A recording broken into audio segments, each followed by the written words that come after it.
London. Mr. Mahecic, get us up to date with the very latest you know about Sunday's incident when this migrant boat came down off Libya. What's the latest about the number of people who have suffered in this tragedy? Well, what we know from the survivors that have been brought to Catania last night is that the death toll is now certainly in excess of 800 people perished at sea in the Sunday's incident. The ship left from Tripoli on Saturday morning. It carried more than 850 people. The survivors have given accounts of how it happened. Some of the bodies that have been taken out of the sea have been also left or disembarked on Malta, where they will be buried. Now the survivors are now in Italy. There is also an investigation going on by the Italian authorities, but certainly this last tragedy is a record one in terms of the numbers of people perished at sea, and it brings the total for 2015, so just for the first 3.5 months, to about 1,750 people perished at sea. Given that, just how serious would you describe the current crisis to be?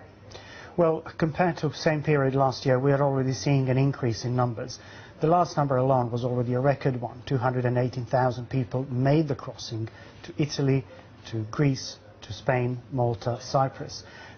Looking at the figures this year, 35,000 arrivals in the 3.5 months compared to about 26,000 last year. So clearly we are seeing a continuing increase, and that's because none of the root causes for this have changed. A lot of this is driven by the conflict in Syria. We have to remember that last year Syrians were by far the largest group among those arriving. More than 31% of those who landed in Europe came from Syria, from Syrian conflict. Why? Because the countries in the region are already buckling under the pressure of the Syrian refugee population. Many of them can't find protection any longer there. The situation for them in Egypt has changed.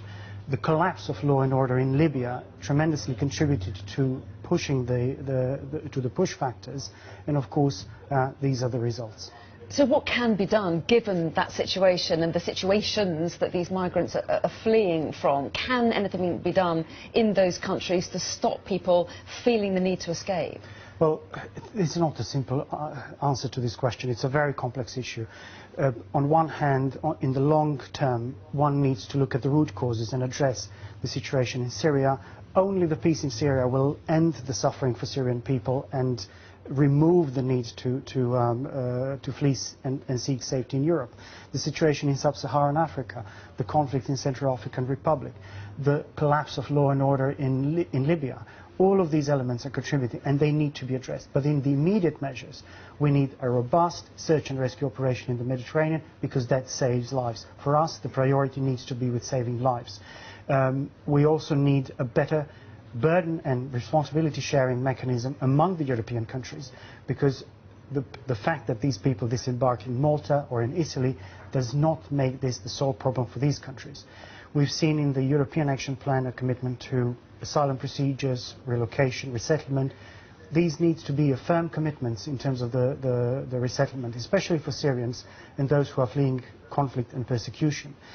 We also need to see a far more legal venues for the people, because there is something profoundly wrong when Syrians who are fleeing one of the worst and deadliest conflicts in decades have no other alternative to reach safety but to take these rickety boats. Mahecic, thanks very much.